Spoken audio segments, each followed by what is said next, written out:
Ayon po sa market analyst na si Daniel Harris, mas malaki raw ang potensyal na XRP kumpara kay Bitcoin sa darating na market rally. Para sa kanya, mas kaakit-akit po sa XRP sa mga retail investors dahil mas mababa po ang presyo nito at mas malawak ang puwang para tumaas ang kanyang value. Ang ganito pong pananaw ay pwede pong magdulot ng renewed confidence kay XRP, lalo na sa mga bagong traders na naghahanap po ng mas abot kayang entry point. Kaya ayan po ang siyang ating pag-uusapan sa video na ito at simulan po natin kaagad sa ating unang katanungan kung bakit mas pabor kay Ginoong Harris sa XRP kaysa kay Bitcoin. Ayan, ang sabi po rito tungkol dyan, in a post shared on X, Harris stated that his money is on XRP all the way. When asked how he would allocate a hypothetical $1,000 investment between Bitcoin and XRP.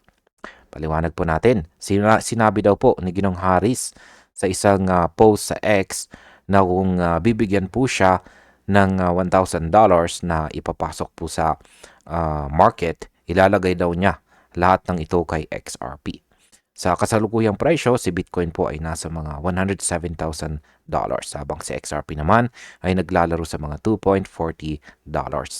Ang parehong puhunan ay magbibigay lamang ng 0.009 BTC pero katumbas po yan ng 416 na XRP. Kaya ang market impact po nito ay mas maraming unit ni XRP ang makukuha ng isang retail investor. Kaya mas nakikita po ito bilang asset na may mas mabilis na potensyal na pagtaas ng value. Sunod na tanong ay bakit po ba mas may tsansang magdoble ang presyo ni XRP?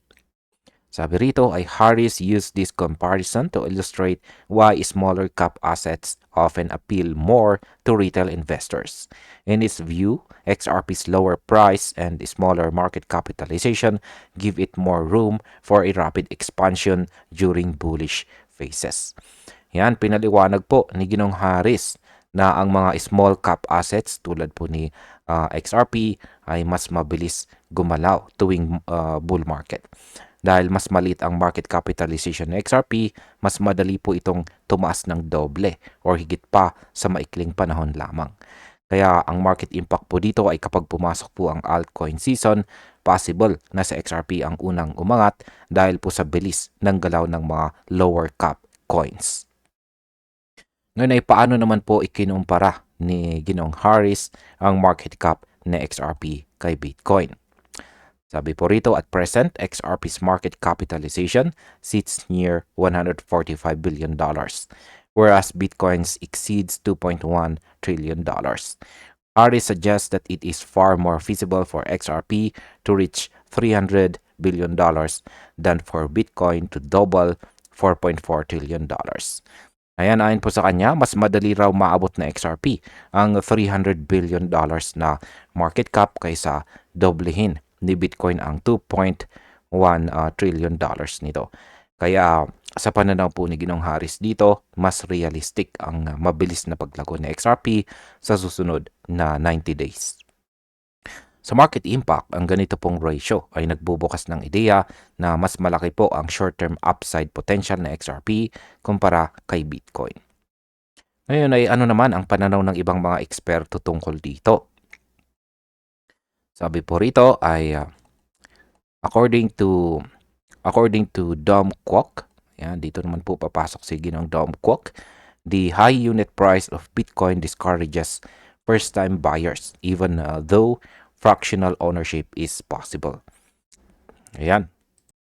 Sinabi naman po ni Ginoong Don Kwok ng ECA na marami pa ring investors ang natatakot bumili ng Bitcoin dahil sobrang mahal ang isang coin. Mas gusto daw po nila ang altcoins tulad ng XRP dahil mas mura at mas tangible ang pakiramdam kapag nakabili ng buo.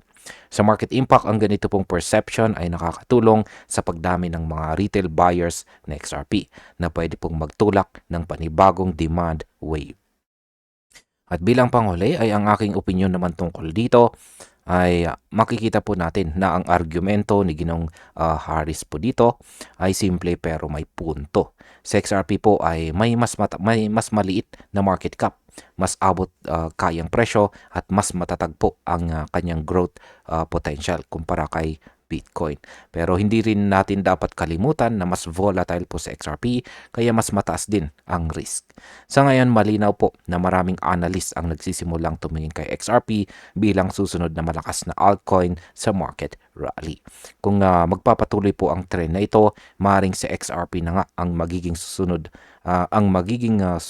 na headline dito sa mundo ng crypto. At ayun, hanggang dito na lamang po tayo sa video na ito mga ka-crypto. Maraming salamat sa panonood.